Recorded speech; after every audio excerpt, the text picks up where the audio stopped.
Donc je remercie en fait la com qui m'a autorisé donc à venir vous parler, le rabbin Aaron Eliachev qui a organisé donc, cette soirée, et Aaron Raviv, le Ribono Shel Olam qui nous permet de nous exprimer et d'avancer sur des sujets très très compliqués.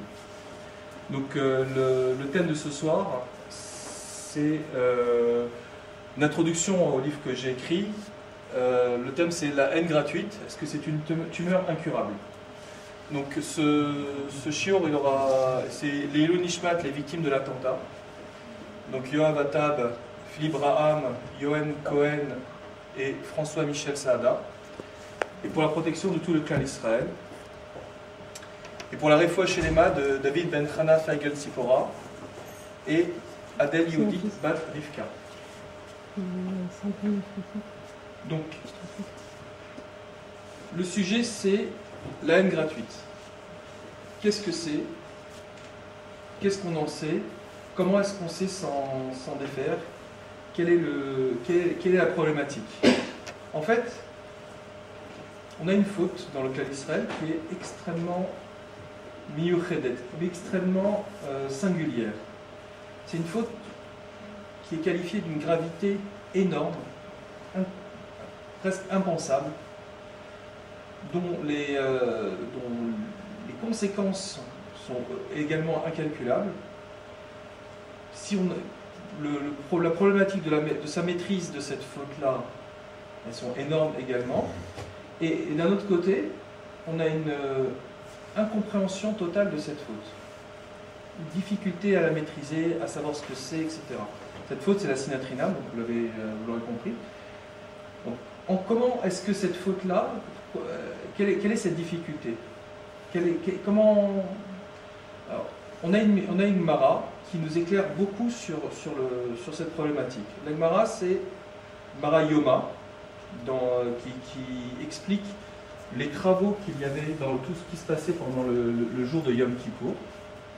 Dans cette Gemara-là, donc Daf Tet Amud Bet, on se pose la question, pourquoi le Beth Amikdash a été détruit? Pourquoi le premier Beth Amikdash a été détruit? Pourquoi le second Beth Amikdash a été détruit? Alors pourquoi le premier Beth Amikdash a été détruit? Et qu'est-ce que ça veut dire en fait le Beth Amikdash détruit? En fait, un Beth Amikdash détruit, c'est quasiment la moitié de nos mitzvot qui disparaissent. Il faut se rendre compte que à peu près 40% des mitzvot qu'on a de la Torah sont liés principalement aux korbanot, toutes les mitzvot qu'il y a tout autour, toutes les mitzvot. Et quelles mitzvot nous manquent? C'est des mitzvot qui viennent nous réparer nos fautes. 40% des mitzvot de la Torah sont ça, et en plus elles sont là ce sont des mitzvot qui réparent mes fautes. Et voilà. Donc, on n'a pas le Beth Amikdash maintenant, pourquoi? Alors, premier Beth Amikdash, se pose la question, la Gemara se pose la question, pourquoi est-ce qu'on a perdu le Beth Amikdash? Parce qu'il y avait 3 fautes là-bas. 3 fautes. Shfichut Damim, je traduis, vous me rappelez si jamais j'oublie de traduire. Shfichut Damim, Gilui Arayot, Avodah Zara. Donc, Shfichut Damim, le meurtre. Gilui Arayot, les relations interdites. Et Avodah Zara, l'idolâtrie. On est en plein dans la Seret Adiborot, on a déjà 3 des thèmes des Seret Adiborot qui sont développés ici. Quelles sont ces fautes-là? Pourquoi celle-là spécialement? En fait, c'est des fautes extrêmement, même chose, elles sont extrêmement spéciales dans la Torah. C'est des fautes pour lesquelles on n'a pas le droit de fauter, quels que soient les cas. On n'a absolument pas le droit de fauter. Il faut se laisser mourir plutôt que de fauter.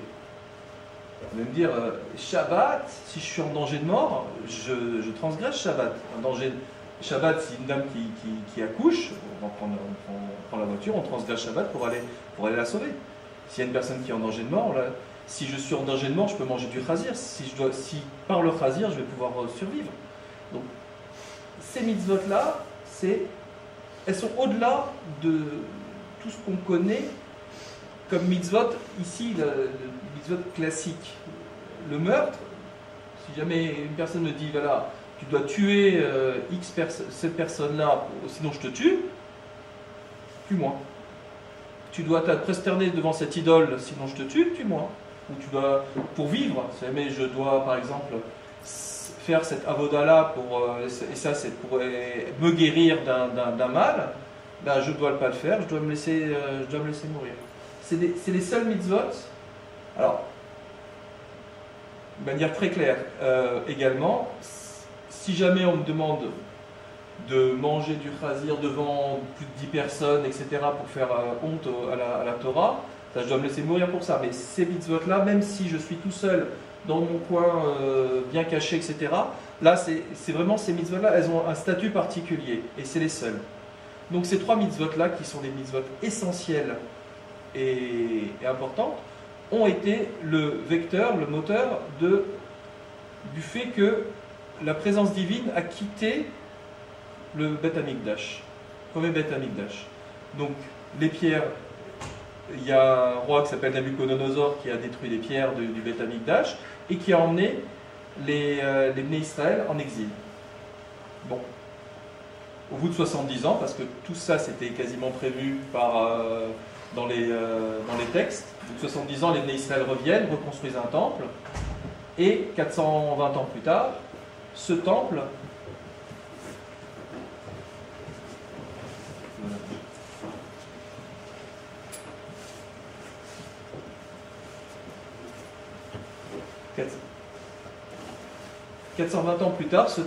est de nouveau détruit. Le temple et on perd encore toutes les mitzvot qui sont associées au temple. Et là, la Gemara se pose la question, pourquoi? Quelle était cette faute essentielle, incroyable, qui nous a fait perdre ça? La sinatrinam. Parce qu'entre eux, il y avait la sinatrinam. À l'époque, les gens, ils étaient plus versés dans la Torah, ils s'occupaient plus de bonté, etc. Qu'est-ce qui se passait? La sinatrinam. Et la Gemara conclut, sans nous expliquer ce que c'est la sinatrinam, mais la Gemara conclut, de là tu apprends que la sinatrinam est aussi grave que Shfichu Damim, Gilo et Arayot et Avodazara, les trois fautes qu'on vient de dire, c'est-à-dire le meurtre, c'est-à-dire que quand une personne fait sinatrinam, elle fait aussi grave que l'idolâtrie, le meurtre et les relations interdites, en même temps. On reste un peu sur notre fin, mais donc il y a une faute qui est un monstre, quoi. Et depuis 2000 ans, on est sur ce monstre-là et qu'on n'arrive pas à résoudre. On ne sait pas faire. On ne connaît pas. Qu'est-ce qui se passe? Parce que la cause, c'est pas que ce que les Bnei Israël ils ont fauté ce jour-là. C'est parce que continue à fauter de manière générale. On continue tous à fauter sur sinatrinam. Donc tous les Mefarshim viennent nous disent le but c'est détruire la sinatrinam, essayer de la maîtriser. On va essayer de réfléchir sur ce sujet-là pendant ce cours, mais l'idée c'est de se dire que voilà, le fond du problème c'est comment combattre la sinatrinam. Comment la combattre? Donc, tout le monde arrive à cette conclusion. Mais on a un problème. J'ai oublié d'avancer. Et on a un problème, c'est qu'est-ce que c'est la sinatrinam? Qu'est-ce que c'est? Alors on l'a traduit de manière assez grossière par haine gratuite. Haine gratuite, ça nous amène à une situation très compliquée. Tout le monde, vous prenez n'importe quel dictionnaire, sinatrinam égale haine gratuite, baseless hatred, en ivrite, la sina c'est la haine. Et quand on prend la définition de la haine en français, ou dans n'importe quelle langue, la haine, c'est un sentiment extrêmement violent qui vise à se réjouir du malheur de l'autre, ou à même le désirer. Se réjouir ou désirer le malheur de l'autre. Si on pousse un petit peu le concept, c'est désirer la mort de l'autre. Ça, c'est la haine, le principe de haine. Quand on traduit sinatrinam par haine, on arrive à cette idée. Alors, on vient nous dire, voilà, on n'a pas le Beth Amikdash parce qu'on a de la haine gratuite. Sondons nos cœurs parce que c'est dans nos cœurs que ça se passe, hein. Sondons nos cœurs. Est-ce que nous avons de la haine gratuite?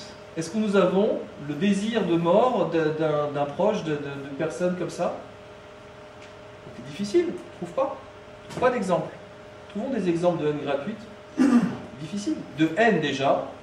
Le clan Israël, c'est pas un peuple haineux. Je prends toujours l'exemple de la Makat Rocher.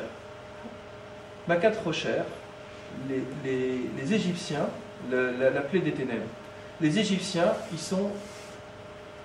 Celui qui était assis, il reste assis. Celui qui était debout, il reste debout. Ils ne peuvent pas bouger. Les Israël, ils sont tout en... Ils voient, et ils se baladent dans leur maison. Est-ce qu'il n'y en a pas un qui a eu l'idée de se venger de son tortionnaire? Il y a les Égyptiens, ils ont fait du mal au Bnei Israël au-delà de tout ce qu'on peut penser. Il n'y en a pas un qui a pensé? Non. Même, on vient raconter dans un midrash qu'il les nourrissait. Et on ne peut pas survivre 3 jours sans boire. Il les nourrissait. Incroyable. Et voilà, c'est les tortionnaires. Je vais nourrir mon tortionnaire. Ça, c'est le clan d'Israël. Et il y a les exemples. On peut dire, j'ai vu une vidéo des Chayalim pendant la guerre là, contre Gaza. Il y a un bonhomme qui arrive avec une jaquette là, avec des bombes pour se faire exploser. Bon, il n'ose pas avancer, il le maintient à distance, il le convainc d'enlever sa ceinture explosive et il le ramène chez lui. Quel peuple va faire ça? D'ailleurs, l'armée française tire ce bonhomme, elle ne va pas prendre un risque. Et nous, on va faire attention à chaque vie. Ça, c'est notre ennemi, comment on le gère. On n'est pas un peuple qui est son prochain. Il y a des cas. On connaît des personnes qui sont haïssantes, mais c'est pas à travers ça qu'on a notre problème de Beth Amikdash. C'est à travers nous-mêmes, tous, par certaines personnes qui sont meillochédet, qui sont spéciales dans le clan d'Israël. On est tous sujets à Sinatrinam. Alors qu'est-ce que c'est Sinatrinam? On arrive toujours à cette impasse, on ne sait toujours pas ce que c'est Sinatrinam. Alors les problèmes qu'on a de cette difficulté qu'on a, nous mène à... C'est tout le... On a un problème et dans les textes, dans les Mefarshim, on a des difficultés, justement. On nous amène à prendre des mesures pour combattre la Sinatrinam, mais beaucoup trop poussées. C'est-à-dire que qu'est-ce qu'on nous a proposé jusqu'à présent? Si je cite par exemple le Pelei Yoetz, c'est Dan le Kavzerhut. J'espère que je ne me trompe pas, c'est pas grave. Dan le Kavzerhut. Si on fait Dan le Kavzerhut, c'est-à-dire juge l'autre favorablement. Et ça, c'est la solution que donne le Pelei Yoetz. On retrouve dans de très nombreux textes des idées comme ça, assez globales, pour pouvoir combattre la Sinatrinam. Dan le Kavzerhut. Si je suis Dan le Kavzerhut, en fait, globalement, j'ai résolu de manière parfaite, j'ai résolu tous les problèmes de Ben Adam Lachavero. Je gère mon prochain, je ne le vole pas, toutes les halachot sont comprises à l'intérieur. C'est énorme comme demande pour simplement résoudre la Sinatrinam en elle-même. Il n'y a pas quelque chose de très précis pour dire voilà ce que c'est la Sinatrinam, voilà comment l'enlever avec une pince à épiler. Il faut utiliser obligatoirement un canon. Et c'est la difficulté qu'on a. Comme par exemple le monde des Chassidim, ils nous proposent, ils disent pour combattre la Sinatrinam, il faut Ahavatrinam. Ahavatrinam, si on se penche sur la question, c'est un amour immodéré pour tout le monde. Même celui qui m'a fait tomber dans l'escalier, qui m'a cassé une jambe. Même celui qui m'a volé. Comment je dois réagir? Ahavatrinam envers la personne, envers tous les juifs qui sont autour de moi. C'est une difficulté énorme. C'est-à-dire, on n'est pas en train de... Pas juste la personne comme ça, Ahavatrinam. Il faut se rendre compte que tout ce qu'on nous a donné, c'est des klalim, des choses extrêmement générales vraies qui amènent à la solution, mais qui sont beaucoup trop, qui nous amènent. Il faut être des tzadikim pour pouvoir résoudre le problème. Or, c'est un problème de la Sinatrinam, c'est tout le peuple qui doit résoudre le problème. C'est les personnes, les gens qui ne sont pas religieux, les gens qui sont moyens, les gens qui ne comprennent pas forcément tout. Tout le monde doit pouvoir arriver à cette solution. C'est pour ça qu'en fait, je me suis penché sur cette question-là pour dire comment trouver des moyens simples, compréhensibles à tout le monde, pour pouvoir résoudre des problèmes, pouvoir résoudre ce problème. Et c'est ça qui a été le moteur, en fin de compte, de l'écriture de ce livre, parce que j'ai trouvé, à travers des exemples tout simples, le moyen de contrecarrer cette force négative qui nous gangrène. Excusez-moi, est-ce qu'on peut d'ores et déjà poser des questions? Oui, s'il y a des choses qui ne sont pas claires, oui, bien sûr. Parce qu'en fait, c'est comme si que de décider une chose par la tête, une décision, voilà, juger chacun favorablement, à ce moment-là, ça y est, les choses sont réglées. Mais est-ce que c'est pas oublier qu'il y a toute une partie de l'être qui des fois lui échappe à lui-même? Ça veut dire qu'un être voudrait arriver à juger quelqu'un favorablement ou tous favorablement, mais il y a quelque chose qui est là en l'être et qui fait blocage comme une masse qui est peut-être des émotions, des sentiments, et ça ne se fait pas comme ça en un clin d'œil parce que je décide de juger tous favorablement. C'est exactement c'est exactement mon propos, c'est-à-dire que arriver à juger quelqu'un favorablement, il faut arriver à un niveau de compréhension que l'autre c'est mon frère, que l'autre c'est un Ben Israël, que tout ce qui m'arrive c'est Akadosh Baruch Hu qui me le donne. S'il y a une personne qui m'a donné une gifle, c'est pas la personne qui m'a donné une gifle, c'est Akadosh Baruch Hu qui m'a donné une gifle, et c'est comme ça que je dois comprendre. Arriver à ça, c'est un niveau qui est, en ce qui me concerne, largement au-dessus de moi. Il faut comprendre que c'est voilà. Il y aura des hommes.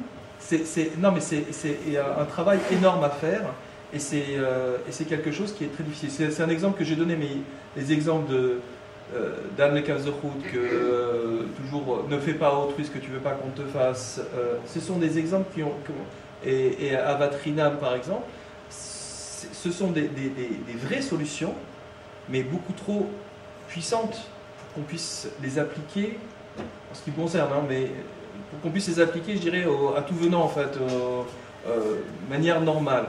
Et c'est la difficulté. C'est pour ça que j'ai essayé de trouver des méthodes, enfin une méthode, retomber dans les définitions, revenir à zéro, si vous voulez, dans les définitions, pour pouvoir comprendre un petit peu qu'est-ce que c'est que cette Sinatrinam.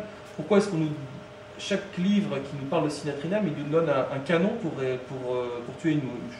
Pour tuer une mouche. Pourquoi j'ai besoin de ça?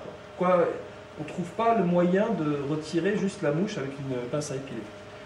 C'est l'idée que je vais développer ici. Donc l'idée, le fondamental ici, c'est que le combat est dans nos cœurs. C'est-à-dire qu'on n'a pas besoin d'aller chercher chez le voisin, c'est les petites mouches, les petits points noirs. Enfin, l'idée c'est un mur blanc. Nous sommes un mur blanc avec des petits points noirs. Donc on peut passer un grand 10 couches de blanc, on aura un mur blanc, mais pour l'instant 10 couches de blanc c'est un peu trop. Peut-être juste enlever les petits points noirs et repeindre en blanc par-dessus, ça c'est peut-être un peu plus facile à notre niveau. Donc l'idée c'est d'aller détecter en nos cœurs quel est le problème, quelles sont les petites scories à enlever. Et bien c'est dans nos cœurs, c'est pas chez le voisin. Et ensuite, s'attaquer au problème en direct. Pour l'instant, les Chachamim nous ont proposé des solutions pour affaiblir. On est héritier d'un travail immense qui a été fait de nos Chachamim sur l'amélioration des midot, l'amélioration des comportements. sur l'amélioration, sur la maîtrise du Lachon Hara, sur l'amour du prochain. On est héritier actuellement, au jour d'aujourd'hui, de tout ce travail-là.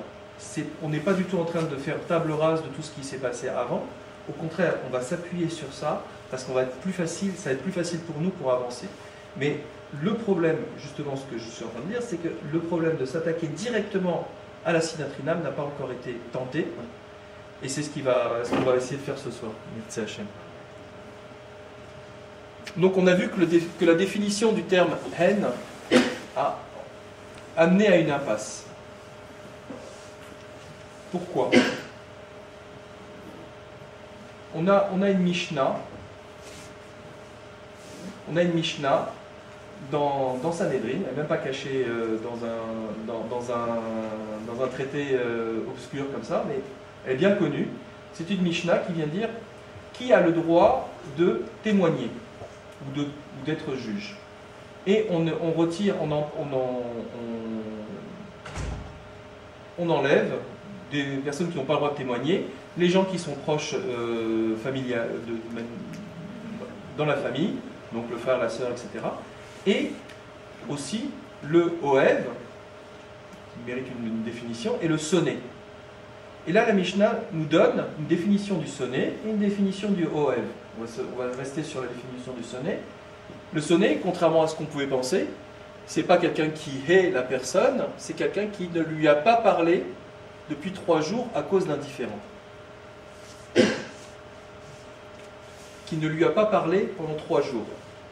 Nous, on avait l'idée, sonné égale haine, sina égale haine.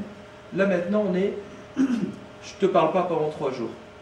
Qu'est-ce que ça veut dire, je te parle pas pendant 3 jours? On peut dire, ces gamins dans la cour de récré, je te cause plus. Ils sont indifférents, ils se parlent plus. C'est une personne que je suis trop énervé pour le voir, alors je l'évite pendant quelques jours, le temps que je me calme. Malgré tout, si ça dépasse 3 jours, je serai appelé sonné. On est déjà dans un système comme ça. Donc, dans la traduction en fait plus fidèle de cette notion-là, c'est être fâché, être en froid, ou être brouillé avec quelqu'un. Ça, c'est très important de se rendre compte que, une fois que vous aurez accepté cette idée-là, ça va changer complètement votre vie. Parce que être fâché, enfin rester fâché pendant 3 jours, nous avons un interdit de la Torah qui s'appelle l'otisna et achicha bilvafra. L'otisna, traduit dans toutes les Bibles par ne hais pas ton frère dans ton cœur, devient ici, si on a compris bien comme ça, ne reste pas fâché avec ton frère dans ton cœur. Et c'est un interdit de la Torah. Rester fâché avec une personne, avec un ami, avec un frère juif, pendant plus de 3 jours, c'est un interdit de Torah. C'est assez fondamental comme évolution. Déjà ça, et ça c'est connu, hein, je ne l'ai pas inventé, et on va peut-être me rétorquer, non, cette Mishnah, elle est juste, la définition du sonnet, c'est juste pour le témoin. Non, le Chafetz Chaim utilise cette définition de manière beaucoup plus générale dans un livre qui m'a beaucoup inspiré, qui s'appelle le Bet Israël, un petit fascicule qui traite aussi de Sinatrinam et qui utilise cette définition-là pour l'étaler, pour dire c'est effectivement, c'est la Gemara, elle l'implique sur plusieurs personnes, sur la totalité des gens. Le sonné, c'est celui qui ne parle pas à son nez. Alors, qu'est-ce qu'on va conclure sur ne parle pas? C'est-à-dire, comment est-ce qu'on va comprendre ne parle pas? Une personne qui dit juste bonjour, mais un bonjour froid, alors que j'avais l'habitude de lui dire bonjour de manière chaleureuse, ou de parler avec lui, de discuter avec lui, ça aussi, ça rentre dans le ne parle pas. Je lui parle plus comme je lui parlais précédemment. On peut avancer sur pas mal d'idées comme ça. J'arrive même à une idée complètement peut-être intéressante, mais c'est moi qui l'amène cette idée-là. C'est une lecture de cette Mishnah. Kol shelo diber imo shlosha yamim beheva. Ici, ça veut dire tout celui qui ne parle pas avec une autre personne pendant 3 jours, beheva, on va dire à cause d'un différend. Mais on peut réfléchir sur ce sujet-là, de dire, non pas à cause d'un différend, mais d'un différend. C'est-à-dire que j'ai un différend avec une personne et je ne tente pas pendant 3 jours de la résoudre. J'ai un différend, mais c'est toujours mon copain. Mais j'ai un différend avec lui qui reste. Et on va rester copains, on va toujours se parler, mais il va y avoir quelque chose entre nous, un sujet qui fâche. Peut-être que ça aussi, ça s'appelle Sina. Peut-être, hein, c'est une parenthèse. Voilà, c'est des idées comme ça. On est peut-être en droit de creuser ce problème-là. Il ne faut pas oublier que cette Avera, c'est l'équivalent d'un meurtre de la Vodazara et des relations interdites. Ça veut dire qu'on est peut-être en droit d'être macpide, d'être précautionneux pour ne pas tomber. Donc faire très attention sur ne pas parler, faire attention sur ce qu'il y a dans mon cœur vis-à-vis de l'autre par rapport à ce genre de choses, par rapport à ne pas parler ou être énervé après quelqu'un. Donc, évidemment, on est basé sur un passouk de Torah qui se trouve dans le Lévitique, qui se trouve dans la Parashat Kedoshim, Lotisna et achicha bilvavcha, Ocheach tochiach et amitecha, velo tisa alav chet. Traduit, nouvelle traduction, on va dire. Ne reste pas fâché avec ton frère dans ton cœur, reprends ton prochain, fais-lui des reproches, et tu ne fauteras pas à cause de lui. Voilà une notion aussi fondamentale dans cette idée-là. C'est-à-dire, quand on a un différend avec quelqu'un, c'est peut-être difficile à dire ici, il faut lui en faire reproche. C'est une mitzvah de la Torah, d'après le Rambam. Je ne sais pas si c'est une mitzvah de manière globale, mais dans la lecture du Rambam de ce passouk-là, c'est une mitzvah de la Torah de faire un reproche à une personne quand il nous a fait un mal. En tête à tête, pour ne pas lui faire honte, et avec amour, pouvoir bien lui expliquer le fond du problème. Ça, c'est essentiel. Qu'est-ce que ça implique, cette action? Peut-être cette personne-là va prendre conscience du problème et va s'excuser, va réparer, etc. Peut-être va pas prendre conscience. À ce moment-là, on doit retourner lui demander. Mais une fois qu'elle nous a renvoyé, de dire non merci, peut-être que la prochaine fois, elle ne fera pas la même faute. Mais le plus important, c'est qu'on lui a dit. Qu'est-ce qui se passe quand on lui a dit? C'est pas resté dans notre cœur, on l'a exprimé. Ça, c'est des notions assez poussées en psychologie. Quand on a exprimé quelque chose par la bouche, c'est sorti, ça ne reste pas dans le cœur. On a pu exprimer à son tortionnaire, à la personne qui nous a fait du mal, le mal qu'il nous a fait. On va dire la haine qui va rester en nous, elle est beaucoup moins forte. Elle va pas. C'est comme une cocotte minute, si vous voulez. Si quelqu'un m'a fait du mal et que je me recroqueville, je vais fantasmer sur cette problématique. Je vais rester dans mon petit monde et je vais faire des chashbonot, je vais calculer, je vais m'énerver contre lui encore plus, et encore plus, et encore plus. Et un jour, ça va exploser. C'est ça le problème de la Sina. C'est-à-dire que dépasser 3 jours, ça peut pourrir en moi et ça peut amener à des extrêmes. C'est là le problème.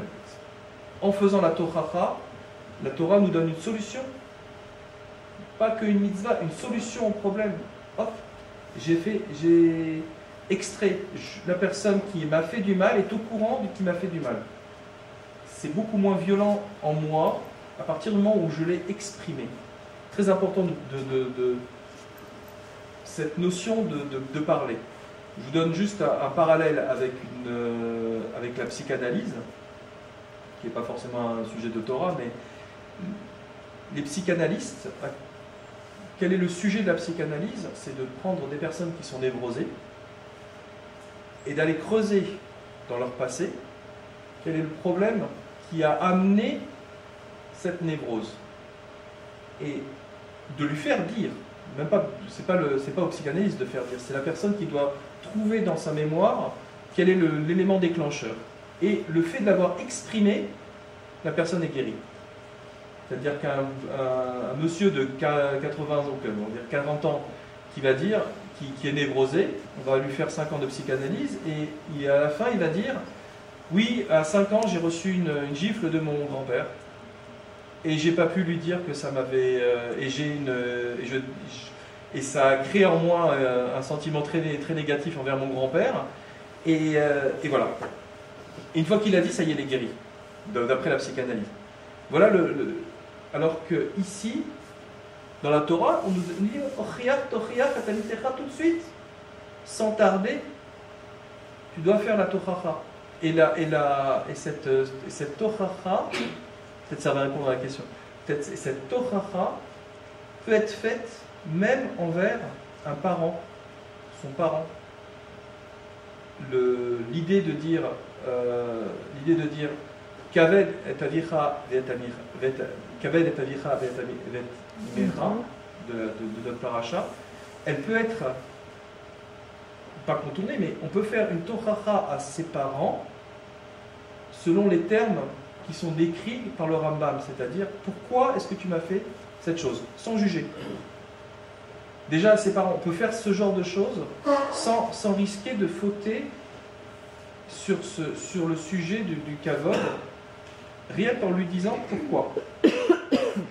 En interrogeant ses parents sur le pourquoi, on y arrive. C'est très intéressant de voir que même ça, c'est permis. Pour arriver justement à sortir parce que l'idée de kavod des parents, c'est ne pas se mettre au-dessus d'eux pour les juger. Là, en fin de compte, on est toujours là, on est toujours en dessous d'eux, et on pose la question, pourquoi? Juste, j'ai reçu une gifle, pourquoi? C'est une tochacha, ça montre que voilà, ça amène peut-être à une discussion, et c'est une solution peut-être au problème. Mais c'est l'idée de dire, voilà, on a une possibilité, même quand on a eu envers ses parents un problème, on peut le faire. La Torah nous l'autorise et nous amène. Il faut faire ça avec beaucoup d'attention, il faut bien étudier les cas pour enseigner à ses enfants de pouvoir le faire, parce que c'est le but, c'est de ne pas créer des enfants névrosés ou des choses comme ça. Mais l'intérêt ici chez nous, c'est de leur empêcher d'avoir de la sina, de leur faire développer de la sina. Donc de leur enseigner aussi ce genre de choses. Ce qui ne va pas amener plus de facilité pour l'éducation, mais c'est quand même important d'enseigner ce genre de choses et de voir que la sina, c'est quelque chose qui est vraiment quelque chose qui amène vraiment des gros problèmes et à bien réagir par rapport à ça. Le deuxième niveau, ici, c'est de se rendre compte qu'un état d'énervement peut mener une personne à avoir envie de proférer du lashon hara. Je suis énervé après mon voisin qui fait du bruit à 3h du matin, je vais en parler à ma femme. Pourquoi tu en parles à ta femme? Va parler à ton voisin. Va lui faire la tochacha. Non, je vais parler. Je suis énervé après cette personne. Je vais entamer, je vais parler de ces personnes-là qui m'énervent, mais je ne vais pas en parler à eux, mais je vais en parler à mes copains, à mes amis, à mes frères, Quoi? Va directement en parler à ces personnes-là, parce que tu es énervé après eux. Peut-être que le lashon hara, ici, c'est un détecteur de sina. J'ai envie de parler de ces gens-là, j'ai envie de faire du lashon hara, pas j'en fais même, si j'en fais, j'ai envie de parler de ces gens-là, je détecte de la sina en moi. Donc ça veut dire que je dois refaire tout le travail à l'envers, de dire, si j'ai de la sina, je dois leur faire la tochacha parce que j'ai un problème avec eux et je dois résoudre le problème. Voilà un point très important à noter aussi. Parce que j'ai subi une agression avec cette personne-là. Alors, pourquoi est-ce que je vais aller m'épancher vers une autre personne? Il faut que je fasse la tochacha. Également, une idée qui est une notion qui est très connue, Aaron à Cohen. tout le travail un gros enseignement de Aaron à Cohen, le frère de Moshe. Qu'est-ce qu'il faisait? Il s'occupait toute la journée de faire que les gens se réconcilient. Qu'est-ce que c'est la réconciliation? Deux personnes sont fâchées. Maintenant on comprend que fâchés, ça veut dire ils ont de la sina l'un pour l'autre. Il allait voir l'un. Tu sais, cette personne voudrait bien se réconcilier avec toi, mais elle n'ose pas faire le premier pas. Elle est vers l'autre. Tu sais, cette personne voudrait bien se réconcilier avec toi, mais elle n'ose pas faire le premier pas. Et quand ils se rencontrent par hasard, ces personnes se réconcilient et la sina s'en va. Ça, c'est ce qu'on nous raconte sur Aaron à Cohen. Je dirais presque qu'on on lui enlève un srout en disant qu'il ne combattait pas la sina dans le clan d'Israël. On lui dit qu'il était Oev. Il faudrait qu'on soit les élèves de Aaron à Cohen, Oev Shalom et Rodef Shalom. Oev Shalom et Rodef Shalom, mais en fait, finalement, il allait plus loin que ça, puisqu'il combattait la sina dans le clan d'Israël. C'est une notion intéressante.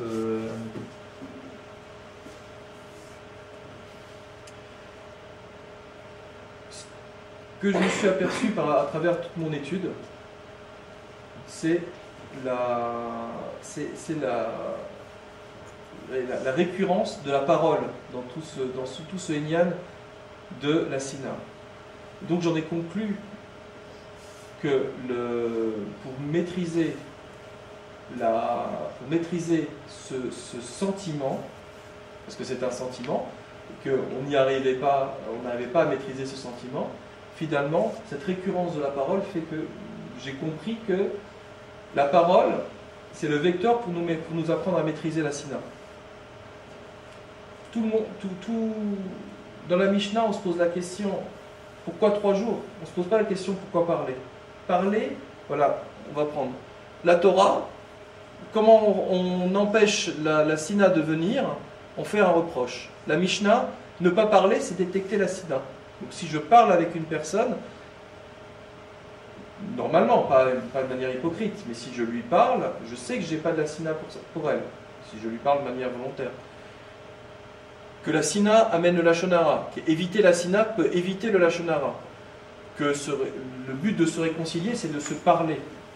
On se rend compte que tout le travail du clan Israël, en fait, c'est de continuer à se parler, à renouer les liens par la parole, et que ça peut empêcher la sina de s'instaurer.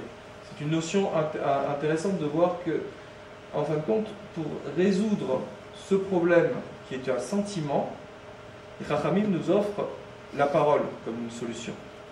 Parler avec cette personne-là peut nous amener à résoudre beaucoup de problèmes, voire tous les problèmes. On m'a amené aujourd'hui à une idée qui n'est pas développée dans le livre, c'est je crois que c'est le Chazon Ish qui dit que la Sinat Chinam, c'est une personne dont la tête ne revient pas. Cette personne-là, elle arrive dans la choule ou dans mon environnement, mais sa tête ne revient pas, j'ai pas envie de lui parler. C'est un juif, hein, mais j'ai pas envie de lui parler, j'ai une révulsion contre cette personne. La solution du problème ici, va lui parler. C'est la seule solution. À partir du moment où je vais parler à cette personne-là, je vais casser cette cristallisation de cette personne-là comme quelqu'un de détestable. Je vais lui parler, on va casser la glace. C'est le principe de casser la glace, quoi. Parler, très important. Maintenant, nous allons passer à la Sinat Chinam, parce qu'on a vu la Sina, mais Sinat Chinam en tant que telle, on n'a pas vu. Donc, la Sinat Chinam, ce n'est pas être fâché contre une personne s'il y a une raison fondamentale, s'il y a quelque chose de fort. Mon voisin qui fait du bruit à 3h du matin, si je suis fâché après lui, c'est pas Chinam. C'est interdit de la Torah, mais c'est pas Chinam. Il y a une définition aussi dans la Gemara Shabbat qui dit, dans un Rashi, qui dit la Sinat Chinam, c'est il n'a pas vu en lui une faute qui permettrait qu'il soit sonné, et pourtant il est sonné. Il n'a pas vu en lui une faute qui permettrait qu'il soit sonné, et pourtant il est sonné. Alors c'est un rachis très simple à lire, mais c'est une définition à tiroir. Ça nous amène énormément de définitions assez compliquées. Mais de manière simple, c'est être fâché contre un individu qui n'a pas commis de transgression suffisante pour justifier ce sentiment. C'est assez facile, mais ça amène en fin de compte à plusieurs niveaux. Ici, on va voir, au débarrage, on va voir qu'il y a effectivement une sina permise. Parce qu'ici, il a fait une transgression suffisamment grave pour qu'il soit sonné, d'après la définition de Rachi, eh bien alors on a le droit d'être sonné. Seulement, alors, les définitions graves, c'est qu'il ait fait une transgression extrêmement grave et qu'il soit volontaire dans cette transgression. Dans le terme c'est méside. Il est au courant de ce qu'il fait et il est au courant des tenants et des aboutissants. Alors, techniquement parlant, ça existe, mais de nos jours, le Chazon Ish, il a dit, on est tous Tinok Shenishba, c'est-à-dire qu'on est très très faible en connaissance et en éclaircissement de nos actes pour pouvoir être jugé méside. C'est-à-dire que la sina permise, en fin de compte, n'existe pas quasiment, ou existe de manière très théorique. Je peux éventuellement vous donner un exemple qui pourra nous amener à être sonné une personne. Quelqu'un qui peut être donné comme méside maintenant, c'est quelqu'un qui va tuer une autre personne. Si cette personne tue une autre personne, on peut considérer qu'il est quand même au courant que c'est grave, que ça implique, et encore, vu tout ce qu'il peut y avoir comme jeux vidéo, comme simplification de problème du meurtre, etc., encore on peut même se douter de ça. Mais on peut dire, voilà, une personne. Alors comment ça se passe? Il faut que je sois témoin de cet acte. Si j'en ai entendu parler, ça ne sert à rien. Il faut que je sois témoin de cet acte et que je sois témoin au regard de la Torah, c'est-à-dire que j'ai empêché cet acte de se produire et que j'ai enseigné à la personne qu'il ne fallait pas le faire, que je lui ai enseigné 2 fois. Ça, c'est la Hatra'a. Que je dois l'empêcher, essayer de l'empêcher de le faire et que je dois lui enseigner comment il faut, qu'il ne faut pas le faire. Et à ce moment-là, s'il l'a fait à ce moment-là, on peut considérer ce monsieur-là comme méside et être sonné cette personne. Vraiment, ce n'est pas quelque chose qui est commun. Donc on peut se dire de manière générale dans notre vie courante, être sonné une autre personne, c'est quelque chose qui est interdit de manière générale. Donc, la sina interdite, c'est qu'il a commis une faute conséquente. Bon, il a commis un vol, il m'a fait du mal.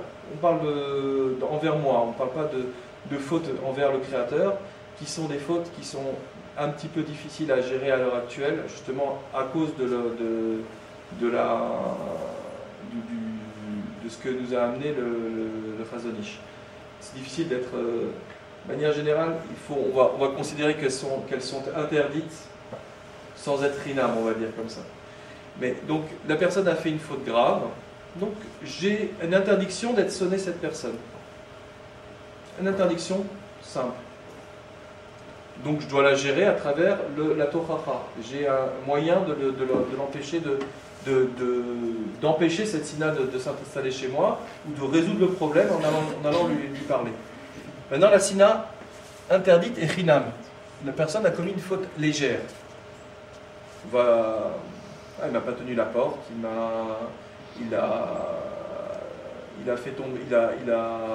m'a déplacé mes livres. Une faute légère, quelque chose qui m'importe à moi. Il m'a fait une blague, il m'a fait une réflexion désobligeante, quelque chose qui me touche et en travers lequel je vais surréagir. Je vais avoir une réaction exagérée. Ça va être qualifié comme chinam. Parce que la réaction est exagérée et au bout de quelques temps, finalement, il n'y a plus de raison, enfin, à moins que ce soit vraiment quelque chose de grave, une grosse humiliation, etc. Mais là, à ce moment-là, c'est plus chinam, il y a quelque chose. Là, à ce moment-là, on se posait. La sinat crinam, là, elle est sur une faute légère. On voit des cas comme ça maintenant, on peut se poser des questions. Je suis fâché après une personne qui m'a fait une blague. J'ai pas grand-chose à lui reprocher, mais j'ai pas du tout apprécié cette blague. Ça arrive et c'est commun. Et le dernier cas, c'est la sina. La personne n'a absolument rien commis. Vous allez me dire, et pourquoi je suis sonné envers cette personne? Et vous allez voir que ce dernier cas, c'est le plus répandu.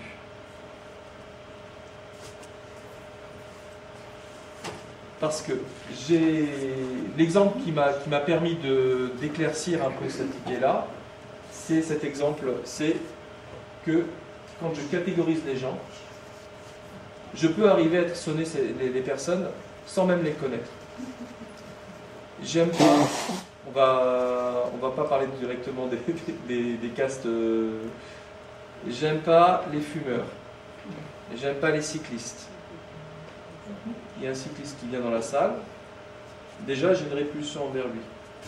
Je vais vous raconter une histoire, sans même rentrer, on va après rentrer dans les considérations géographiques et religieuses. Mais déjà, voilà, je vous donne un exemple très simple. J'ai une super bagnole, très belle voiture, je l'ai donnée à un garagiste, il me l'a rendue cassée, plus cassée qu'elle n'était. Je change de garagiste, je vais au deuxième garagiste, et elle me l'a rendu encore plus cassée. Au bout du 5e garagiste, je fais Kaddish sur ma voiture, il n'y a plus que le volant, j'ai perdu ma Ferrari, c'est pas grave. Bon. Et ce Shabbat-là, à la table à côté de moi, juste en face de moi, j'ai un garagiste que je ne connais pas, qui ne fait pas partie des 5 garagistes qui m'ont embêté, mais il est là juste en face de moi. Est-ce qu'on va réagir de manière agréable envers cette personne, ou est-ce qu'on va lui montrer un peu d'animosité? L'exemple de Sinatrinam. Alors je ne veux pas vous laisser comme ça. Quel est le problème? Quel est le bug? Qu'est-ce qui s'est passé? Pourquoi est-ce que d'une personne toute douce qui n'avait pas de sina envers les garagistes, il est devenu un sonnet contre les garagistes? Qu'est-ce qui s'est passé? Le premier garagiste, qu'est-ce qui s'est passé? Il a été agressé par une série de garagistes. Il a dit que c'était des... Et donc, dans sa tête, tous les garagistes sont des méchants. Ne riez pas parce qu'on est tous comme ça. On fait tous ce genre de calcul. Tous les garagistes sont des méchants. Qu'est-ce qui se passe? Prochain garagiste, je vais mal réagir envers lui.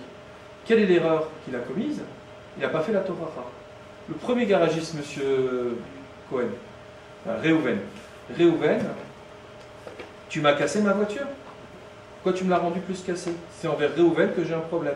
Puis envers Shimon, puis envers Lévi, puis envers Issachar, puis envers Zéboulon. Et pas envers le nouveau bonhomme qui se présente devant moi, qui est un Ben Israël que je dois accueillir comme un frère. Voilà le truc. Et voilà comment ça détruit le clan Israël. On est dans un clan Israël qui était Am Echad, Belev Echad pour recevoir la Torah. Et quand on s'énerve après les gens presque maintenant pour rien, puisque ce monsieur-là, ce garagiste qui est devant moi ne m'a rien fait, et je m'énerve après lui qu'il ne m'a rien fait, c'est gravissime. On se rend compte qu'on a cassé la cohésion du clan Israël en faisant ce genre de choses. Et on y est presque pour rien parce qu'on ne maîtrise pas les tenants et les aboutissants, mais en étant très clair sur c'est cette personne-là qui m'a fait du mal et pas cette autre personne, on va pouvoir réagir d'une manière sereine. Et c'est ça, la chose importante. Quand on va catégoriser les gens, ça veut dire qu'on a une façon de dire les quelque chose de négatif, les X quelque chose de négatif. Ça peut aller les Lubavitch, les Ashkénazes, les Séfarades, les Marocains, les Tlemceni, les Toulousains, les Parisiens, les dentistes, dès qu'il y a je dois me méfier. Quelque chose, je dois me méfier. Ça amène une catégorisation et ça amène quelque chose qui est faux. Parce que moi je suis mathématicien, donc de manière globale, quelque chose, il y a toujours un cas, il y a toujours une exception. Donc c'est toujours faux a priori. Mais le but c'est de nous surprotéger. On a besoin de se protéger, on a besoin d'éviter de se retrouver dans une situation où on va être un problème. Non, en fait, l'idée c'est il faut juger les personnes en face, il faut prendre le temps de les juger pour éviter. Alors on va me dire, je suis un petit peu bisounours, c'est pas la question. Il faut ne pas donner forcément sa confiance à tout le monde, mais il faut savoir que la défiance envers une personne, c'est un problème. C'est-à-dire que il faut être neutre, il faut réussir à être neutre, il faut donner sa confiance que quand la personne la mérite, pas forcément la donner à tout le monde, il faut donner que quand elle le mérite, mais à contrario, il ne faut pas l'enlever à des personnes qui ne méritaient pas qu'on ne leur donne pas. Donc il faut être neutre avec tout le monde et accueillir chaque personne, chaque Ben Israël, comme il le mérite, avec ses qualités, ses défauts, apprendre les qualités et les défauts de chaque personne pour pouvoir conclure cette personne mérite ma confiance ou ne la mérite pas.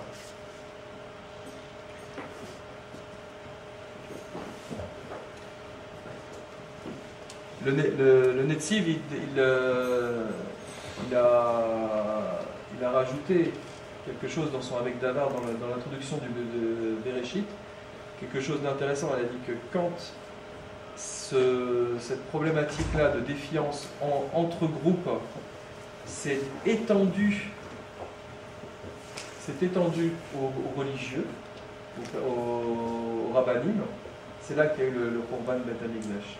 C'est quand ça se passait uniquement dans les sphères, les personnes, on va dire les communs, quoi, il n'y avait pas de problème. Enfin, il n'y avait pas de problème.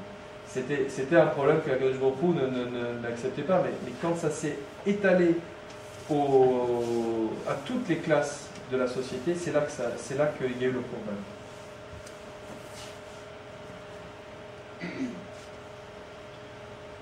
Du préjugé, c'est un problème qui est essentiel dans notre vie quotidienne. Vous rencontrez quelqu'un, vous regardez son CV principalement. Qui il est? Il vient de tel shul, il vient de tel environnement, il a appris avec tel rave, il vient de telle ville, etc. C'est vraiment une problématique qui est inhérente aux relations humaines. Mais c'est à travers ça, je ne suis pas en train de dire qu'il faut obligatoirement arrêter tout ce système, mais que ce système-là n'implique pas des réactions négatives. Ça doit amener des informations, mais pas forcément influer sur ma relation avec la personne. Je dois juste en tirer des informations.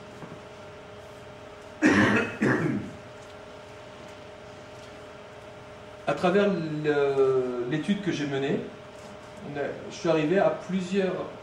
Ça devient très compliqué en fait. À plusieurs niveaux, plusieurs types de sinatrinam. En fait, ce n'est pas vraiment de type de sinatrinam, c'est plusieurs moyens, enfin plusieurs erreurs qui vont mener à la sinatrinam. Donc on va les faire assez rapidement puisqu'on les a un petit peu aidés, quoi. Donc la base, le préjugé.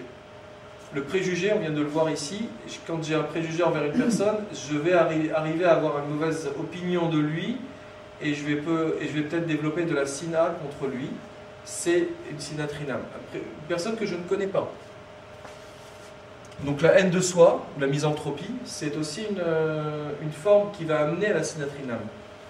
Je ne l'ai pas forcément beaucoup étudié, mais c'est intéressant de voir que c'est une possibilité.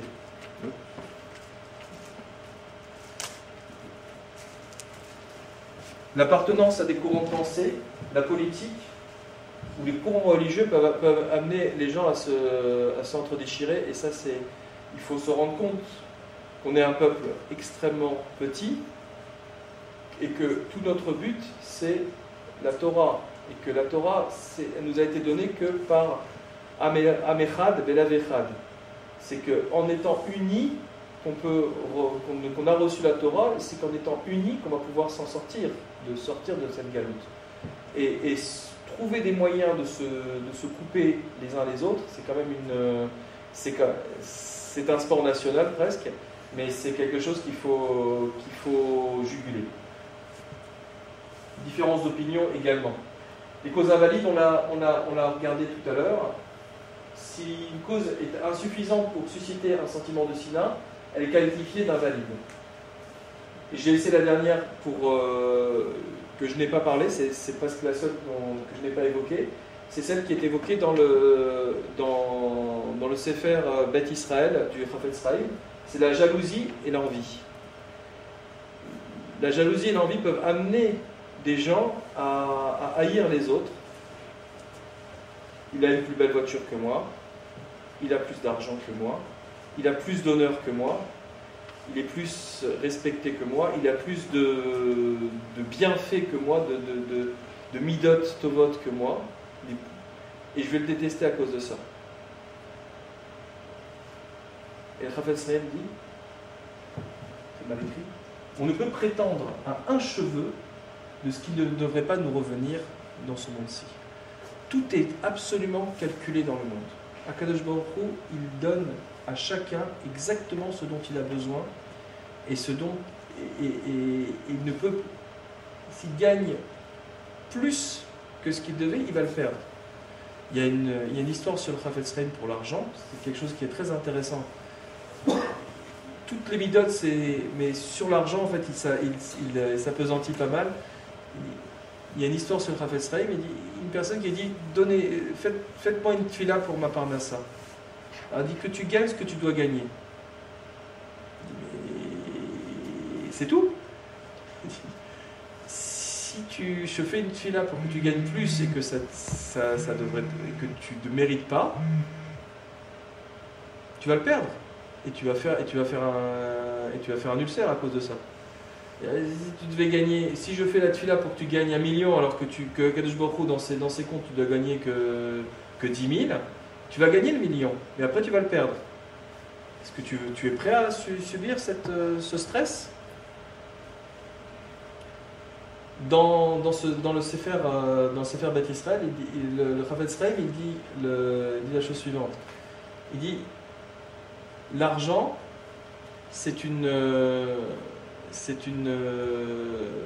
on reçoit beaucoup d'argent. Les personnes qui reçoivent beaucoup d'argent, c'est pas forcément un bienfait d'Akadosh Baruch Hu. Certains reçoivent beaucoup d'argent pour solder leurs comptes, c'est des Rechaïm. Ils reçoivent beaucoup d'argent pour tous leurs bienfaits, qu'ils soient soldés ici dans ce monde-là, pour que le monde futur, ils n'aient pas de mérite. Et les autres, c'est des tzadikim, ils reçoivent beaucoup d'argent, mais leur but, c'est de faire des bienfaits. Alors il nous pose la question, est-ce qu'on serait au niveau de ces personnes qui reçoivent beaucoup d'argent pour donner des sommes folles à des yeshivot, etc., pour faire des bienfaits autour de nous, ou est-ce qu'on accepterait d'avoir beaucoup d'argent pour solder notre compte de mitzvot qu'on a dans ce monde-ci, pour que dans le monde futur, on n'ait aucun mérite? Donc, désirer plus d'argent que ce qu'on a, le Chafetz Chaim conclut que c'est une folie. C'est vraiment une folie. On est dans un monde dans lequel on reçoit exactement ce qui doit être pour nous. Et jalouser les gens parce qu'ils gagnent plus ou parce qu'ils ont plus de choses que d'autres, il conclut que c'est une folie. Donc, je ne vous ai pas donné de méthode pour la sinatrina. Je vais essayer de vous en donner une que j'ai pu donner. Le principe, c'est comme si aujourd'hui on partait de zéro. On part de zéro et on va rencontrer des gens et il va nous arriver des choses dans les jours qui viennent. Comment va-t-on réagir? Pourquoi c'est fou? Comment va-t-on réagir? En fait, tout ce qu'on a évoqué pour l'instant, c'est l'étranger. Comment est-ce que je réagis envers l'étranger, quelqu'un que je ne connais pas, que je ne maîtrise pas.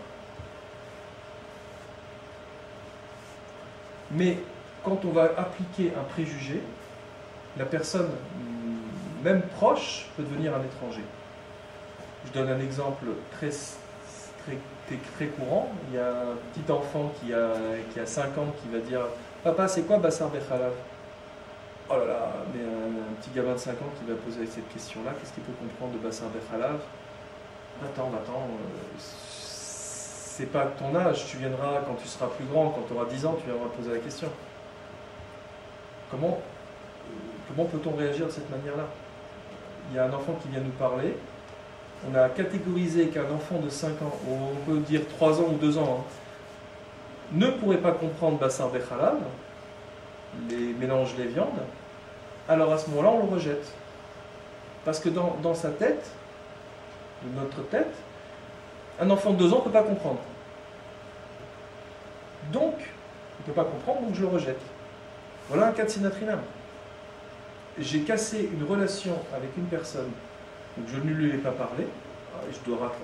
Éventuellement, je rattrape le coup en moins de 3 jours, quoi, mais si jamais j'ai rejeté cet enfant, je donne cet exemple, mais on va peut-être en voir d'autres, j'ai rejeté cet enfant parce que j'ai considéré dans ma tête que j'avais ce préjugé qu'un enfant de 2 ans ne peut pas comprendre Bassar Bechalav, j'ai fait de la sinatrinam sur mon enfant, un être aimé, j'ai fait de la sinatrinam sur lui.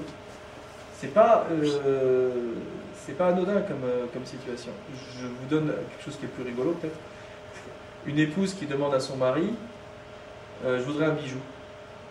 Le mari, ah les femmes, elles n'en veulent qu'à l'argent. Je vous rassure, c'est faux. Mais elles n'en veulent qu'à l'argent. Quoi? C'est ta femme qui te demande un bijou à toi, qui discute avec toi, qui te demande un bijou. Pourquoi? Entame la conversation. C'est pas quelque chose tu as cassé la relation que tu as avec ta femme parce que tu as dans ta tête les femmes. C'est plus que ta femme, c'est les femmes. Voilà. Ouais, je l'ai vexé. Moi, je la fais à chaque conférence, mais c'est couché, elle est vexée. L'épouse, c'est devenu une étrangère parce que j'ai un préjugé sur l'épouse. On peut faire la même chose sur le mari. J'ai un exemple. Le mari qui demande voilà, je voudrais préparer Shabbat. Les maris ne savent même pas faire une daf normalement, quoi. Enfin, peut-être qu'il est capable, c'est peut-être. Pourquoi, machin. Discussion. Il faut entamer la discussion. C'est le propre de tout le clan Israël, c'est de garder la discussion, de pouvoir parler, de pouvoir lancer des discussions, de pouvoir garder un contact par la parole.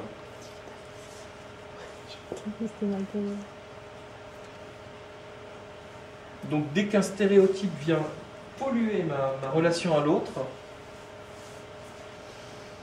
il y a un danger. Il y a un danger et il faut bien l'analyser. Alors comment faire? Détecter en fin de compte les nouveautés dans notre monde. Une demande bizarre de mon enfant. Un nouveau voisin. Une nouvelle personne dans la choule. Il n'y a pas beaucoup de cas comme ça. Mais détecter les nouveautés dans ma vie et pouvoir les analyser sans paresse. C'est-à-dire en donnant du temps à cette nouveauté, à prendre du temps pour l'analyser. Pour l'analyser sans stéréotype, sans se faire polluer par ces idées complètement folles de quelque chose. Voilà comment on peut éventuellement éviter ce type de sinatrinam.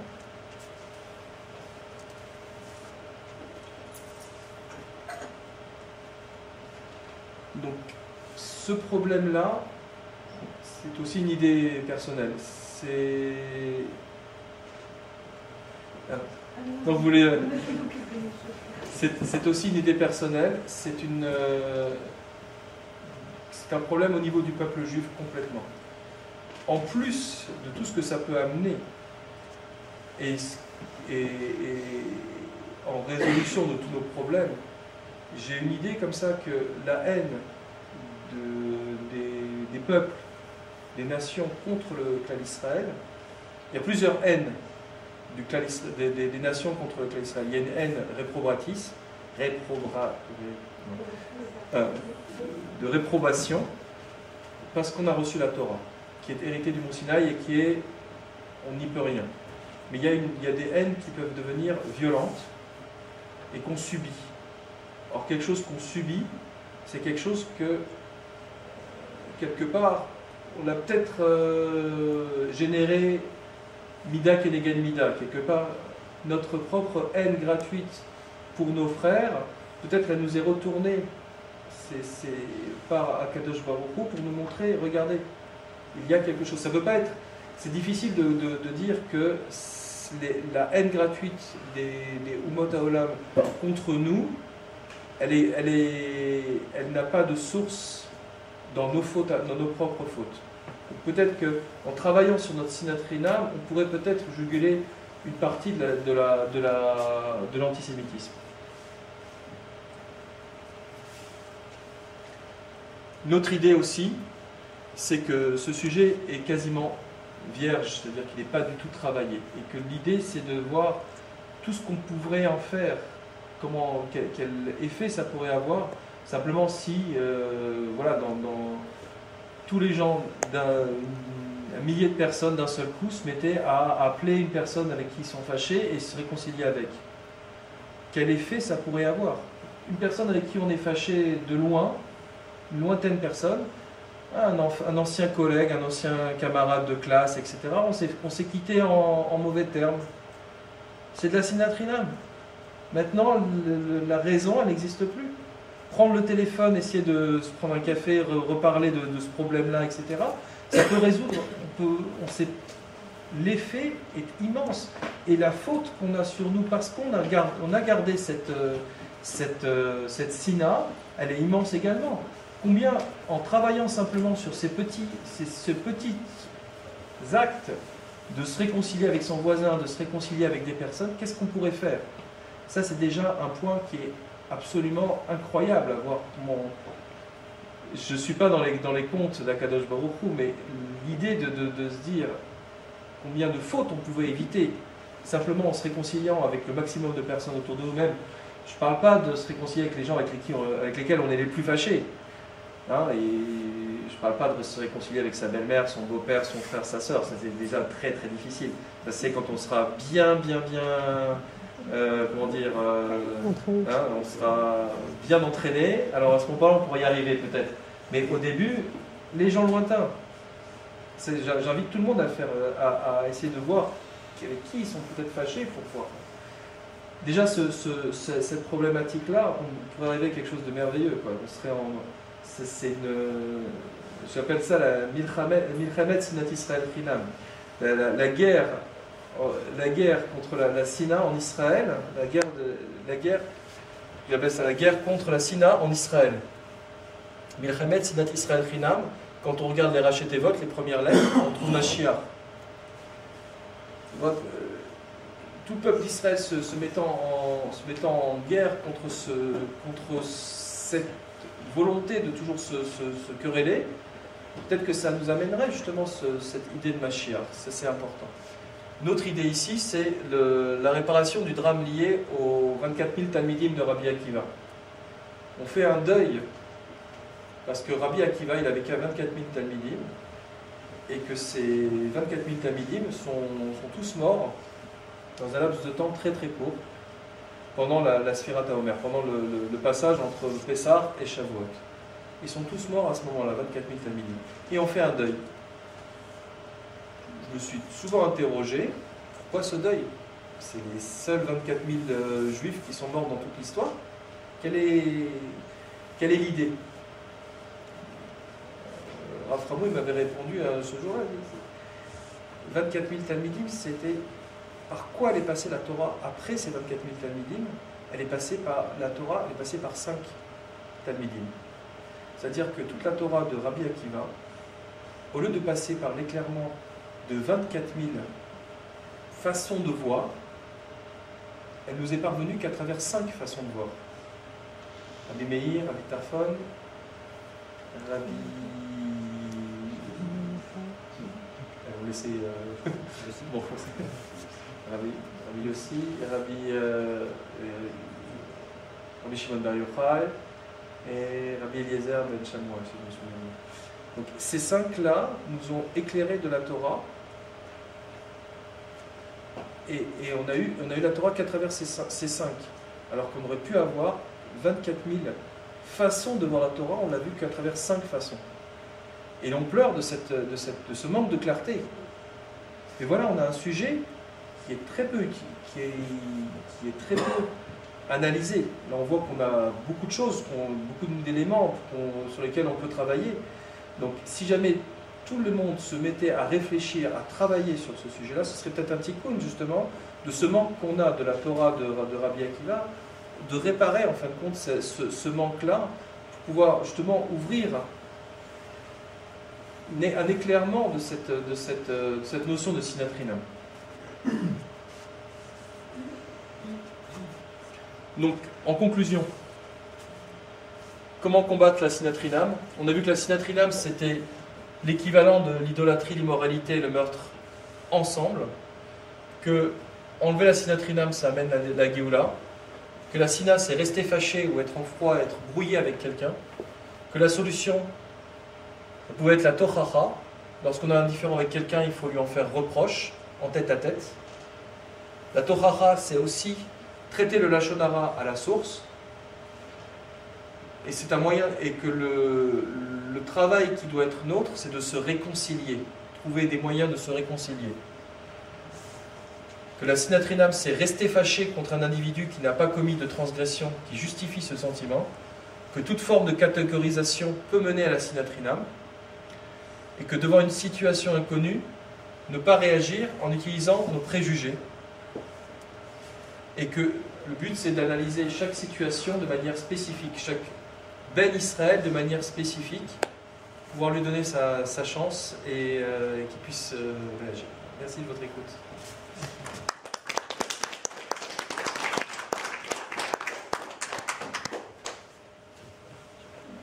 S'il y a des questions, oui. Quelle est la démarche quand, par exemple, vous faites une Torah et qu'en fait, il n'y a aucune réconciliation par la suite, mais qu'au contraire, ça cause l'attitude négative se poursuit? Quelle est la... Voilà. Selon la Torah, alors quelle est la démarche? Réussir à faire une Torah, il faut déjà réussir à faire une Torah comme il faut, c'est-à-dire dans le but de la Torah, je ne sais pas si vous... C'est pas forcément que la personne... Il faut essayer à ce que la personne prenne conscience du mal qu'il a fait. Mais le but, c'est pas forcément qu'elle fasse tchouva, cette personne-là. Le but, c'est de sortir, c'est de lui dire ce qu'on a ressenti. Et quand on a dit ça, en fin de compte, le fond du problème, la conclusion du Rambam dans Ilchot Deot, c'est tout ce que la Torah, tout ce qui importe à la Torah, c'est que la sina ne reste pas en nous. Donc c'est de lui exprimer. Une fois qu'on lui a exprimé, peut-être la prochaine fois, il va pas forcément réagir aussi mal. S'il réagit aussi mal, peut-être lui reformuler cette Torah. Mais après on a aussi tout un arsenal sans la sina, on peut s'écarter de cette personne, ne plus lui faire confiance. La ta'aromet, c'est un principe qui est je garde grief contre cette personne. J'ai pas une sina, mais cette personne-là, elle ne rentre pas dans mon cercle selon ce cas-là bien précis. Alors, une personne qui ne sait pas organiser des événements, on va dire comme ça, à chaque fois qu'il organise quelque chose, c'est la catastrophe. Et il se propose, il est toujours sympa, il veut proposer, il veut réorganiser un Shabbat plein, et à chaque fois c'est la catastrophe. La prochaine, je lui en veux pas, je n'ai pas de sina contre lui, mais la prochaine fois qu'il me propose ça, c'est non. Et je peux lui dire non parce que tu es mauvais organisateur. Mais je peux lui faire la tochacha, pourquoi tu es organisé de cette manière-là, etc. Mais l'idée c'est de dire voilà, j'ai des moyens de me prévenir justement de ces cataloguer les personnes cette fois-ci, pas forcément les groupes, mais cette personne-là, je ne peux pas lui demander ce service, je ne peux pas travailler avec lui sur ce cas-là, je peux pas lui confier de l'argent, il va me le perdre, ou il va le dépenser. Voilà, c'est ce genre de choses qu'il faut voir que on a un arsenal de possibilités dans la halakha, sans passer forcément par la sina. La sina, c'est vraiment quelque chose qui est quelque chose qui va détruire le peuple. Donc on a cette personne-là, je fais toujours la bise, c'est toujours mon copain, c'est toujours. Mais lui, je ne lui confie pas ce rôle-là, ou je ne lui confie pas mes enfants, je ne lui confie pas. Mais il est toujours dans mon monde. C'est toujours mon frère, c'est toujours. L'idée de frère, c'est vraiment l'idée de. Voilà, on est tous les enfants de la Kadosh Baruch Hu. Ça peut être aussi peut-être le rôle trouvé comme Aaron Cohen, dans la consigne. Ah aussi ça, ah oui, tout à fait, bien sûr. On n'a pas compris la question. Oui, je vais la répéter. L'idée aussi, c'est de trouver, si on n'arrive pas à résoudre le problème avec la Tochacha, c'est de trouver éventuellement un Aaron Cohen, quelqu'un qui va essayer de nous réconcilier. Une tierce personne qui va essayer de comprendre les problèmes de chacun, qui va peut-être nous les expliquer, et qui va nous aider à nous comprendre. Merci beaucoup. Voilà. En conclusion de la conclusion, en fait, j'ai écrit pardon, excusez-moi. Oui, j'ai une question. Est-ce que tout ça s'applique peu à l'intérieur de la communauté juive ou aussi quand on est en relation avec les non-juifs? Alors, ça s'applique, d'après le texte de la Bible, ça s'applique uniquement aux juifs, entre juifs, et c'est déjà suffisant, je dirais. C'est déjà, disons, de se faire ce test-là, disons, dans un microcosme juif, c'est déjà quelque chose qui est largement suffisant. Mais quand on est habitué à ne pas détester l'autre, c'est quelque chose qu'on va obligatoirement étaler. Mais par exemple, je vous donne, ça m'a été opposé comme ça dès que j'ai commencé à écrire mon livre. C'est voilà, je rencontre un nazi. Est-ce que je suis sympa avec lui ou est-ce que j'attends qu'il me montre qu'il est vraiment un nazi? Voilà, c'est ce genre de choses. Là, à ce moment-là, c'est plus délicat.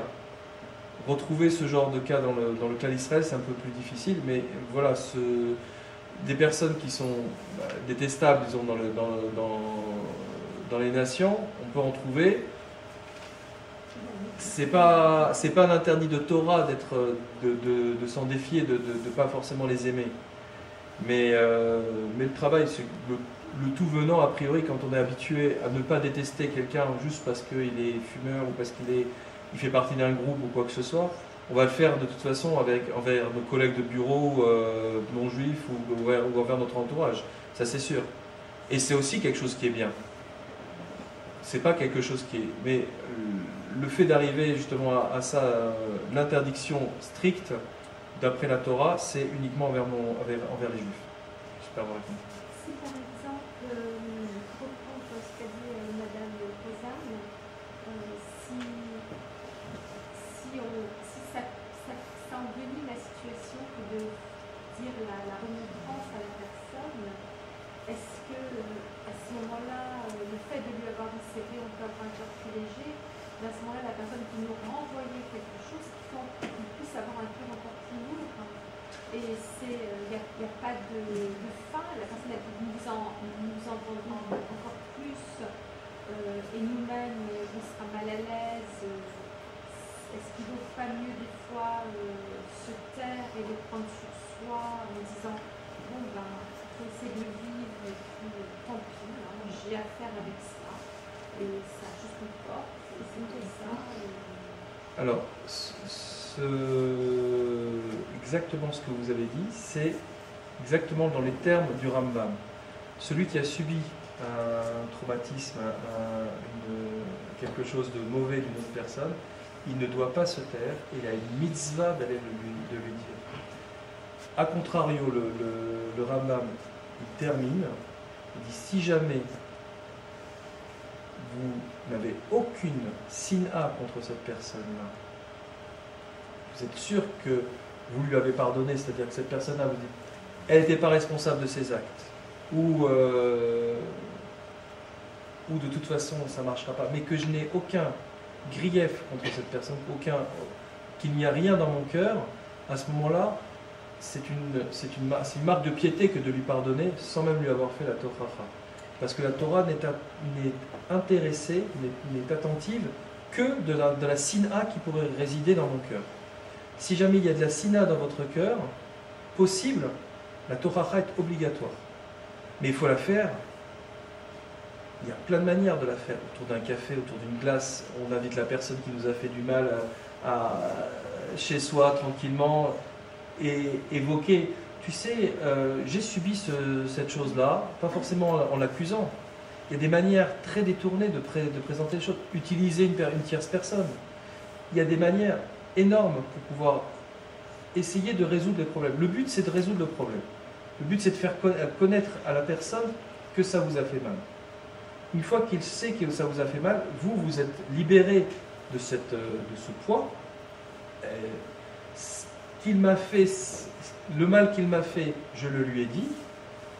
Et peut-être cette personne-là va en prendre considération et ne va plus le faire. Et si la personne, elle a récidive, on ne va pas faire des navettes, des allers-retours non-stop. Elle a décidé de vous faire du mal et c'est ça une... veut dire que pour elle, si la personne a un problème, elle peut avoir un problème, elle n'est peut-être pas dans un cheminement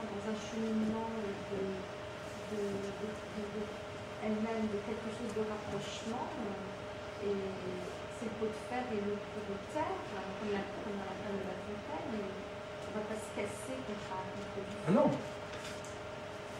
Vous pouvez l'éloigner de vous. On n'a pas de mitzvah de se heurter à une personne qui nous fait du mal continuellement. Si jamais c'est un collègue de bureau ou quelque chose comme ça, c'est essayer de résoudre le problème par une tierce personne. Mais si c'est quelqu'un qui est votre voisin, etc., essayez au maximum les solutions. C'est pas forcément il faut qu'il sache que c'est quelque chose qui est pas bien et qu'il fait et qu'il fait mal, que lui fait mal et que ça vous fait du mal. Maintenant, si c'est son but de vous faire du mal, on est déjà dans un autre. On est dans un. Je parlais pas d'un but, mais je pense qu'il y a des personnes qui sont. Je pense qu'il y a des gens qui sont différents, qui vivent à différents matériaux, et pour quelqu'un ce serait rien, pour quelqu'un d'autre ce serait plus, pour quelqu'un d'autre ce serait encore beaucoup. Ça veut dire un geste, une gestuelle, une parole, des choses qui. Je pense que les êtres qui sont. Excusez-moi, là en l'occurrence, on est vraiment dans l'idée que la Torah peut amener quelque chose. La Torah vient lui expliquer quel est votre ressenti à vous par rapport à son geste. Cette personne-là qui ne maîtrise pas forcément ses gestes ou qui ne sait pas forcément rentrer dans son monde et essayer de la comprendre ou d'essayer de... Ah, des gens qui s'en fichent. Bon, après, on peut aussi couper les ponts. Hein. C'est pas... Le fait de ne pas parler comme c'était écrit au départ, de ne pas parler pendant quelques jours, dire des fois c'est une protection autant pour la relation, pour pas qu'elle s'envenime. Des fois, il vaut mieux ne pas parler et se montrer distant. Ça, il faut l'analyser. Ça, c'est quelque chose sur certaines... La Mishnah dans Sanhedrin, qui définit c'est quoi le sommeil, elle reconnaît bien implicitement le droit d'être fâché. Seulement, il ne faut pas faire dur. Là, ça devient la sina lorsque ça prend une proportion démesurée. Mais en disant que c'est celui qui, au bout de 3 jours, n'a pas reconnu implicitement le droit d'être. Parce que tu as défini la Sina, quelqu'un fâché de l'idée, elle reconnaît bien, je pense que la Mishnah, c'est. On peut être fâché contre quelqu'un légitimement. Maintenant, lorsque ça prend une proportion, que ça s'éternise, ça dure, là, on arrive dans une proportion qui devient problématique et qui entraîne la sina. Mais cette Mishnah, il dit bien, elle s'est mis une limite, 3 jours, peu importe. On a fait à 3 jours. Il faut essayer de résoudre le problème. Une fois qu'on a essayé de résoudre le problème, je dirais presque le Rambam, on a essayé de résoudre le problème et le problème perdure. Parce que le Rambam, il ne va pas plus loin que ça. C'est notre travail, c'est d'essayer de résoudre le problème. Globalement, il faut presque être,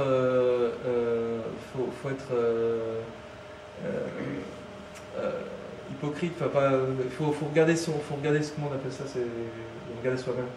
C'est égocentrique. Voilà. Il faut être égocentrique sur ce système-là, parce que c'est son cœur là. C'est mon cœur qui compte. C'est ma sina qui compte ici. Une fois, si jamais j'ai résolu mon problème de sina, après on peut résoudre le problème. Mais il ne faut pas que j'ai de la sina dans mon cœur. Cette personne-là qui m'a fait du mal, il faut que j'essaie de résoudre le problème. Il faut que je lui exprime par la bouche ce qu'il m'a fait. Cette personne-là, elle est dans un autre monde, etc. C'est un autre. Ok. Mais il faut que j'ai pu exprimer par la bouche ce qui s'est passé. Une fois que c'est ça, c'est mon cœur.